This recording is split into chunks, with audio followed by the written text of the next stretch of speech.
Yama, I'm Jack and you're watching BTN. Here's what's coming up. We find out about the White House meeting that shocked the world, get a close-up look at a capsule that's come back from space, and learn about the life and legacy of Pearl Gibbs.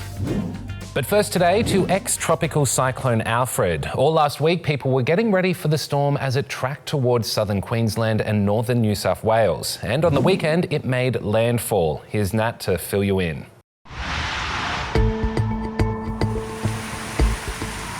Whipping wind and flooded streets. These are some of the scenes from the aftermath of ex-tropical Cyclone Alfred. Meteorologists had been keeping a close eye on the storm as it tracked along the coast. It was set to be the first cyclone to impact Brisbane since Cyclone Zoe swept through 51 years ago, and the first time New South Wales has gone on cyclone watch since 1990. Late last week, Queensland's Premier announced that public transport would be suspended and more than 1,000 schools would close. Lots of supermarkets shut up shop as well, as residents did what they could to prepare their homes and their communities for the cyclone. Highly recommend by 6 or 7 o'clock tonight that you have found your place of shelter and that you start to begin to bunker down for this event. The SES started putting out evacuation orders as weather in some areas turned sour. The entire roof structure's been compromised. We need to get you guys out of here. Airports in both Queensland and northern New South Wales started cancelling flights, while evacuation centres began opening their doors. But as the week drew to an end, the cyclone still hadn't made landfall. It was just hanging a couple hundred kilometres off the coast. You see, it can be tricky business predicting cyclones, and Alfred kept getting pushed back until it finally hit on Saturday night as a tropical low. That's technically not a cyclone anymore, but it's still a serious storm, and authorities were still warning people to watch out for flooding and thunderstorms. The storm messed with power infrastructure, leaving more than 300,000 homes across Queensland without power. You know, we're on candles, we're on gas, we've been able to cook. That's the largest ever loss of power from a natural disaster in Queensland's history. And in some areas, even phone reception went down. On Sunday, hundreds of millimetres of rain fell on the Gold Coast and Hervey Bay in a matter of hours, causing flash flooding. And residents have been told to stay inside and away from waterways. We are actually in some trouble. Further inland, in towns like Lismore with a history of flooding, people were evacuated as the river rose. But luckily, Lismore's levee held. So far it doesn't seem to be going up much while we've been here, but I don't think it will. I'm hoping it won't. As the weather begins to slow down, the big process of cleaning up can begin. Schools, shops and airports have started to reopen, and some buses in Queensland have started running again. And crews are working hard to fix broken power lines and mobile phone services. But other areas are not quite out of the woods yet, with flood and severe weather warnings still active in parts of Queensland and northern New South Wales. I'd like to finish just by saying more rain is coming. And while there's some relief that Alfred wasn't as bad as it could have been, people are still being told to be careful and stay safe. Of course, it's been a pretty scary time for the many people living in the path of the storm. So we checked in with some kids throughout the week to find out how they were getting ready and how they coped once it hit. Hey everyone, my name's Harvey and I live in Barton in Brisbane, and we're getting like a big cyclone coming. There's all these worries about power going out, we're gonna lose water supply, a bunch of stuff like that. It's just kind of nerve-wracking. I'm gonna miss out on the opening game of the AFL season, which is a really big deal. My friends and I had been planning a sleepover for a little while now, but then obviously there's the cyclone. The sky has been very dark and it has been super windy. We've been trying to go to the shops to buy food and water, but all the batteries and everything are sold out. I filled up all the drink bottles and they're currently in the freezer just in case the freezer just stops working and we have to hook something else up with the generator. I'm helping Mum secure all the loose things in our front yard. We've been preparing by getting lots of fruit, water and delivering some meals to our neighbours. I think we're ready for the next few days coming.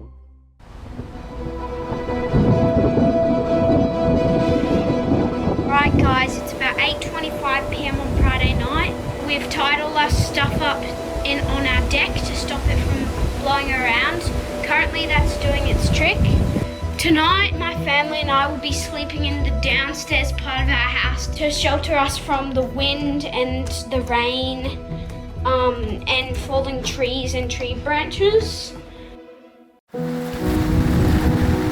Last night I was really scared because the windows were shaking and we had to move to another room at midnight. It just felt like the storm was just taking over everything, and I really had to just trust in my family for this one. Our pool was overflowing a little bit, same with this morning.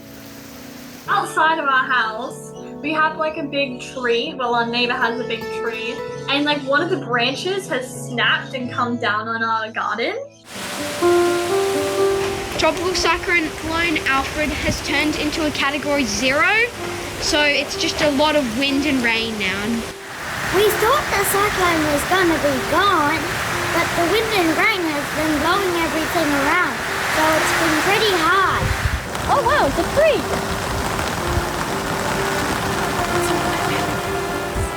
I don't feel the greatest about this because if it continues on raining, that means that there will be more flooding and more likely to flood our house and flood other people's houses too, which is not great. We have lost internet, so we can't watch movies or anything like that. So we just were always playing Monopoly, playing games, playing stories, and it was just felt like how families describe the 80s. I'm feeling pretty scared because I don't want it to get like up to our grass. We've nicknamed Cyclone Alfred Little Alfie because it's just a little bit less threatening and it just kind of makes him seem like a little goober. It's been decades since we've had a cyclone here because we barely ever get them. So it would kind of be good in a few years, people asking, have you ever witnessed a cyclone? We could say, yes, I have. Yeah, guys, just stay inside. Take as many precautions as you can. Don't take any risks, like going outside when it's really windy. I think if we all just work together to clean everything up after what's happened and like sandbag stuff, if the flooding comes near your house, it will be fine. Don't worry, everything will be okay.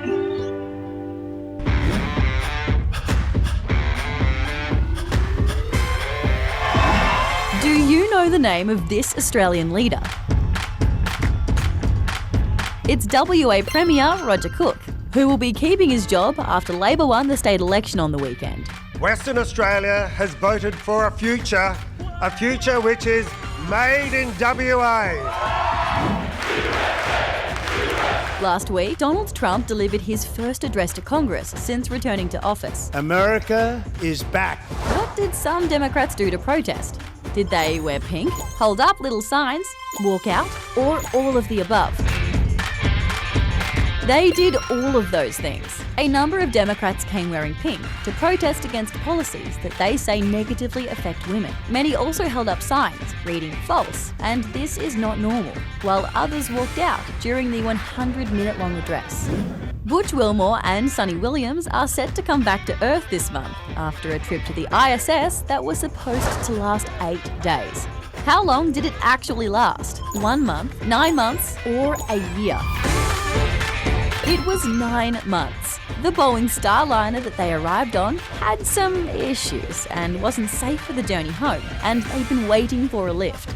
We're just doing what we do every day, and every day is interesting because we're up in space and it's a lot of fun. Meanwhile, SpaceX has carried out the first test of its Starship rocket. Do you know what happened after takeoff? Did it orbit the moon? Did it land back on Earth? Or did it explode? It looks like we are losing attitude control of the ship. It exploded. Bits of debris were seen raining from the sky. No one was hurt. And SpaceX boss Elon Musk responded with this tweet: "Rockets are hard." We are very Barnacle, and you're watching BTN. Woo! Recently, the US president shocked a lot of people when he announced a pause on aid to Ukraine following a very awkward meeting with President Volodymyr Zelensky. It's a huge blow to Ukraine, but it's also got some other countries worried, and some say it could be the start of a shift in the way America deals with the world. Here's Nat to explain. You don't have the cards right now. With us, you start having cards. Right. As far as diplomatic meetings go, this wasn't a good one. You're gambling with World War III. You're gambling with World War III. Donald Trump had invited Volodymyr Zelensky to the White House to talk about a possible deal being put forward by Ukraine, which would see mineral resources being shared in exchange for help to fight the war in Ukraine. Your country's in big trouble. Wait a minute. No. You've done a lot of talking. Your country is in big trouble. I know. Since the war in Ukraine began, they've been relying on US aid and military equipment. So this meeting was really important, and what happened shocked the world. It's hard to imagine a scenario in which this could have gone worse. And some see it as a sign that America's place in the world may be changing. I think we've seen enough. What do you think? Huh? This is going to be great television, I will say that. You see, for the past 70 years or so, the US has played a huge role in overseas politics and conflicts. It all started at the end of World War II. American leaders were worried about the rise of communism and the growing influence of the Soviet Union, or USSR, which was a collection of communist states run from Russia. And unlike its European allies who had been battered by the war, the US was in a position to do something about it. It must be the policy of the United States to support free peoples who are resisting attempted subjugation by armed minorities or by outside pressures. The US built up some important alliances, promising to protect other countries if they were attacked by the Soviet Union, and built up its military and its weapons until it became the most powerful in the world. The decades that followed are sometimes known as the Long Peace. There were plenty of wars, but overall fewer people died in conflict. Partly that was because the US was so powerful that just the threat of its military could persuade governments to do what it said. Today, many countries have strong military alliances with the US. They use US-made weapons and share US intelligence. Security and intelligence is intertwined in a way no two other countries are. And rely on the knowledge that America would step up and protect them if they ever needed it. But now, some are worried that all of that might be changing. What you're doing is very disrespectful to the country, this country. President Trump has always said he wants to put America first. This is America first now, folks. It's America first for me. It's all about America first. He reckons the US is spending too much money on other countries and programs that don't reflect America's needs and values. Trillions and trillions of dollars overseas. And some are worried that America might not be interested in honouring its old alliances. If that's true, it could change, well, a lot. In the past few weeks, European leaders have held emergency meetings. They've committed to spending more money on their own militaries. Urgently have to rearm Europe. And to helping Ukraine in whatever way they can. They're worried that if Russia is allowed to win the war, their president, Vladimir Putin, may invade another country. Vladimir Putin is a liar and a criminal and cannot be trusted. And they want to show other countries that they can't just invade their neighbours and get away with it. Australia's PM has also said that he would consider sending Aussie troops to Ukraine. Now, Australia stands ready to assist. Although he also says he's committed to continue working with the US president. The US is an important ally of Australia. That remains the case. It's an alliance between our nations. So, a lot is changing. But one thing's for sure, a lot of people around the world are hoping that the long peace can keep going a little longer.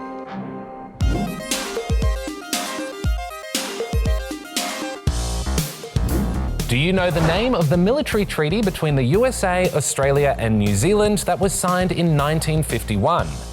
Is it ANZUS, AUKUS or NATO?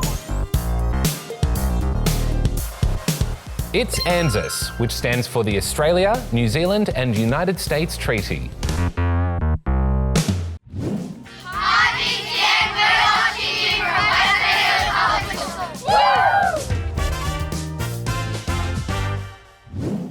Recently, this little capsule made history when it became the first commercial spacecraft to land in Australia, and some kids in a South Aussie community got to see the whole thing close up. Tatenda to find out more about its mission and why it's exciting for our space industry.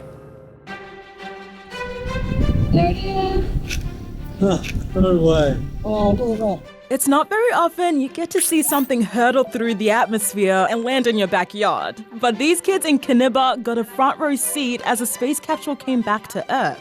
It looks like a shooting star. It's really interesting to get to see stuff that not many people would get to see normally. And it's, really cool how it came and landed so close to where we live.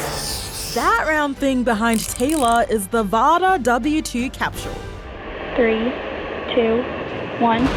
It took off from California in January on board a SpaceX Transporter 12 rocket, and it orbited Earth on its own for more than 6 weeks before landing at the Kaniba Test Range right here in South Australia. And now it's at the Australian Space Discovery Centre in Adelaide, where I got to have a close-up look. This capsule right here just flew back from space at 8 kilometers per second. And this part was hotter than the surface of the sun. And as if surviving a trip to space and back isn't impressive enough, this capsule did an important job while it was there. You can't see it from the outside, but there's a little robot inside that's performing the experiment. The experiment was to see whether there are benefits to making drugs in space. Basically, when you're in weightlessness, when you're floating around in space, can you produce something that has a different effect on a patient? Can you get a medicine that works better to the people here on Earth? While it might seem weird, gravity does have an effect on how chemistry works. And for a while, scientists up here have been experimenting with making and testing medicines. The team behind W2 are hoping that their orbiting robotic laboratories will be able to produce drugs that are cheaper, more effective, and have fewer side effects than the ones made on Earth. And now we have this, new switch, this new dial where we can basically turn off gravity like a light switch and evaluate how that affects those processes, what new innovations we can deliver to treat people here on the ground. So I think the future is sort of unbounded for us. The W2 is actually the first commercial spacecraft ever to land in Australia. And the people in our growing space industry reckon it won't be the last. It's one thing to hear about all of this happening in different areas across the world, and it's something that we can do right here. We have the capability to do. They say our geography, with its wide and empty spaces, make Australia perfect for launching things into space and catching them when they come back down. And they're hoping missions like this will help to inspire the space scientists of the future. Kids can grow up here, go to uni here, and come and actually find something to contribute to the space industry.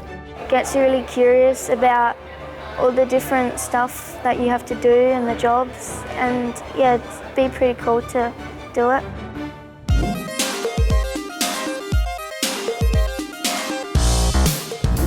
When was the first Australian-made satellite sent into space? Was it 1967, 1997, or 2017? It was way back in 1967. It took off from Woomera on a rocket donated by the US and operated for 5 days, making Australia one of the first nations to launch its own satellite.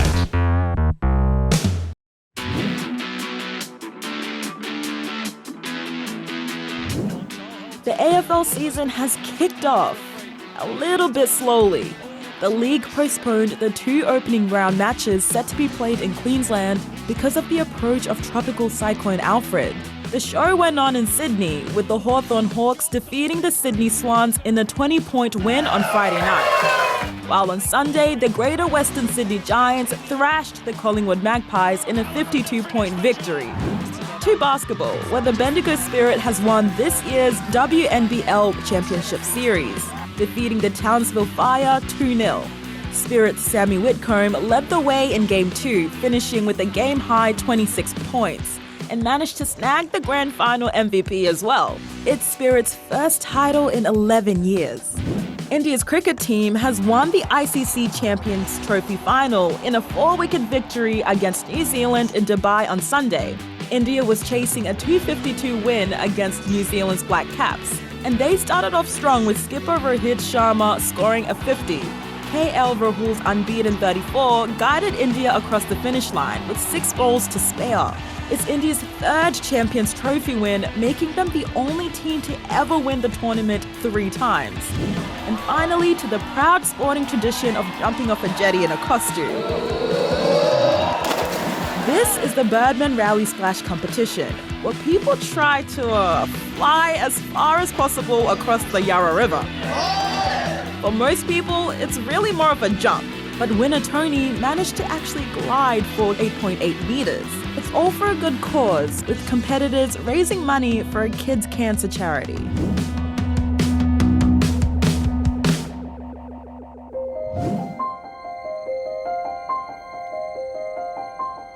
This is Pearl Gibbs, a leader and activist who lived, breathed and ached for the rights of Indigenous people.